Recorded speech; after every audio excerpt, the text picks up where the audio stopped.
Unbelievable twist. Carney stuns Liberals with bold move, gains unexpected praise from CBC.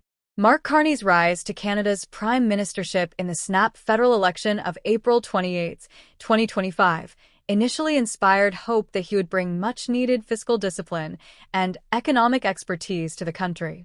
Carney, known for his background as a former Bank of Canada governor and international financial figure, was expected to stabilize Canada's finances while safeguarding public services.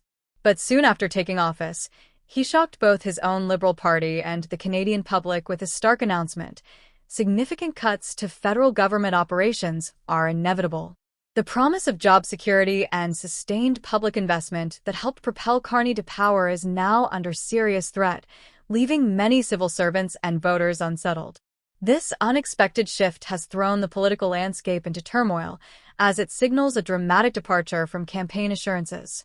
The country's ballooning deficit, projected to hit $92 billion this year alone, forced Carney's hand. This staggering figure surpasses last year's already alarming $61.9 billion deficit by over 30%. It's a fiscal situation that few governments can ignore, and Carney's administration has been brutally honest about the hard choices ahead. Finance Minister Francis Philip Champagne has taken charge of a sweeping government-wide review, demanding that every cabinet minister identify ambitious spending cuts.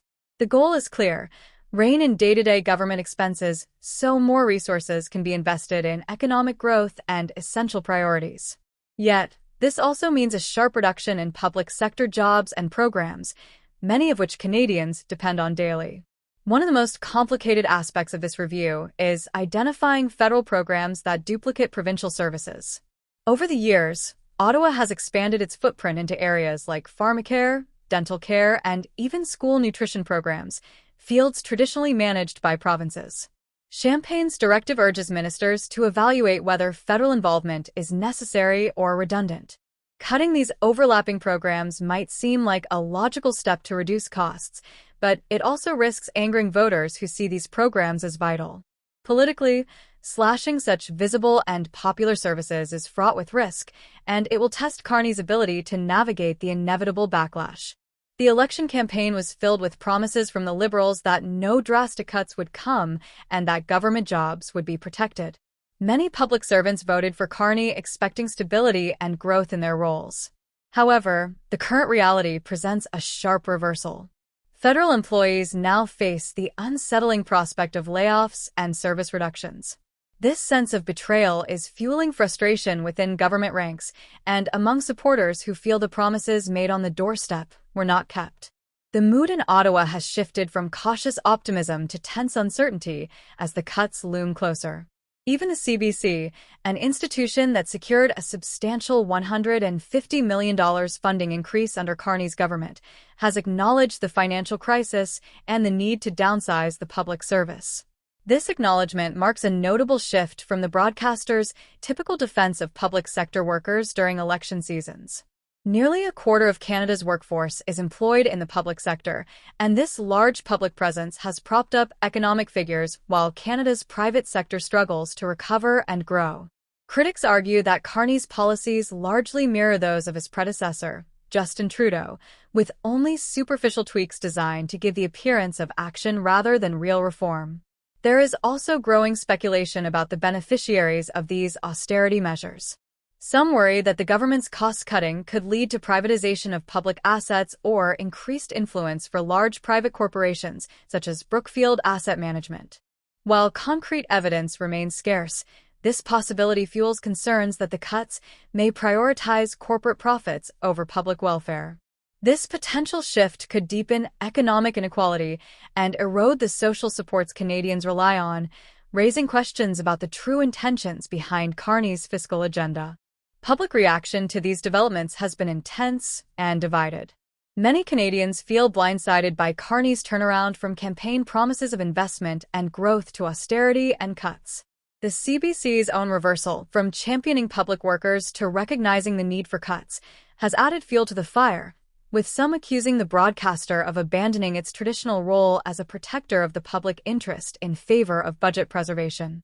This growing distrust reflects the wider frustration felt across the country as people brace for a leaner government. Financial realities leave little room for compromise. The $92 billion deficit cannot be ignored without risking economic instability and damage to Canada's creditworthiness. Either spending must be drastically reduced, programs must be scaled back, or borrowing will spiral out of control. Canadians are now confronting the hard truth that there is no free lunch. Tough choices must be made if the government hopes to restore fiscal balance and maintain investor confidence. Transparency, however, remains elusive. Many Canadians remain uncertain about which services will be cut, by how much, and when these changes will take effect. Without clear, open communication from Carney's government, skepticism and anxiety are likely to deepen. The government faces the urgent task of providing detailed, honest updates to allow Canadians to understand and accept the scale of reform required. Technology and automation further complicate the picture. Advances in artificial intelligence and digital tools promise to streamline many routine government tasks, reducing the need for human labor in certain areas. While this could help reduce costs and improve efficiency, it also means federal workers will need retraining or face displacement. Managing this transition humanely and effectively will be a major challenge for Carney's government and a source of anxiety for many employees. All signs point to a profound transformation of Canada's civil service in the near future. Regardless of political loyalties, it's clear that the current level of spending is unsustainable and that change is unavoidable. Carney's government is preparing for a smaller, leaner public sector, but this process will require careful management to avoid excessive hardship and service disruption. As these reforms unfold, public frustration is mounting, especially when institutions like the CBC appear to shift their stance, once defending government workers, now seemingly endorsing cuts to protect their own budgets.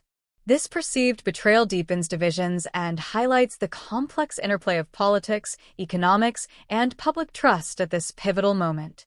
Ultimately, Carney's tenure is defined by confronting uncomfortable financial realities for Canadian citizens, making difficult decisions. The message is unmistakable. The era While of some praise his willingness to act boldly of unlimited many Canadians remain apprehensive about the path forward will demand engagement on their daily lives and the social fabric of the country. Accept hard truths.